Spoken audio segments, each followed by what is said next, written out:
Did 58 French soldiers really give up their lives to save Africans in the Sahel region? This is what we are working with today, and by the end of this video you will have all the answers. Since I don't like to keep people waiting, the answer is no. You can take it to the bank, but they will ask you for details, so I suggest you wait. In less than 5 minutes I will give you all the facts and you be the judge. And as usual, I will end this video with a question. So let's start. Whenever I hear something, I always ask myself, what is it I'm not being told? And that's the basis of this video, powered by logic.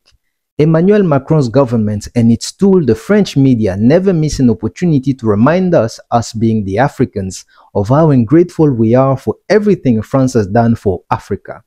And the latest example was on August 28th of this year, when the French president told his diplomats at their usual gathering, and I quote, "If France had not intervened, if our soldiers had not fallen in the field of honor in Africa, if Serval and Barkhane had not been decided," by the way, those were the names of the failed military operations, "we would not be talking about Mali, Burkina Faso, and Niger. These states would not exist today within their territorial boundaries," end quote.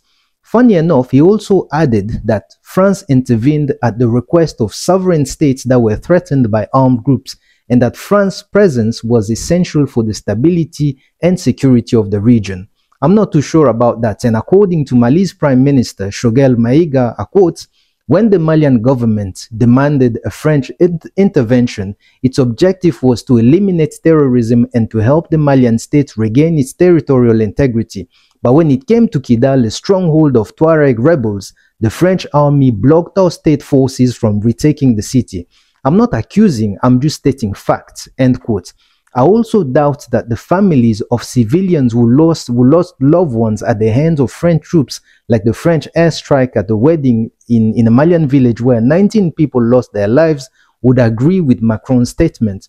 Also, let me inform you that the Malian government that requested France's help was a government that came to power through a coup in 2012. They overthrew a leader who only had a few months left in power, and he was not even planning to run again for the presidential elections.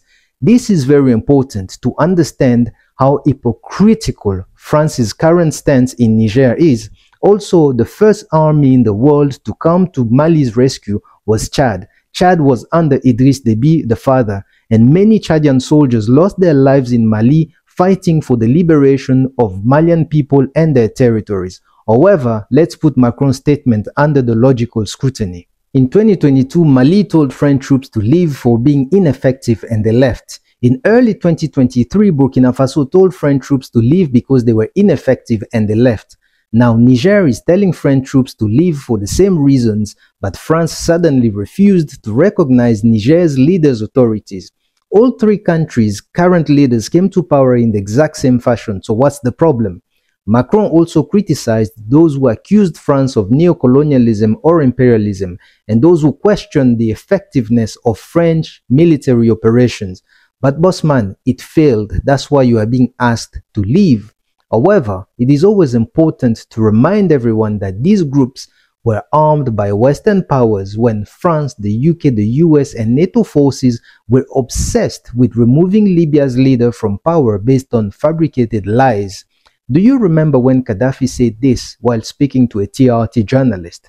In fact, in years to come, Muammar Gaddafi might be looked at as a prophet for predicting chaos before it even happened. Let me crush that. He wasn't a prophet, he was just a man who understood his assignment when he came to the region. Now, out of the 58 soldiers that France claimed died for Africans, 39 of them died of health reasons, roads accident, friendly fire, or while rescuing French nationals. They did not die for Africa or Africans. They died for neocolonialism, imperialism, their politicians' greed, but above all, they died for French elite interest in the region.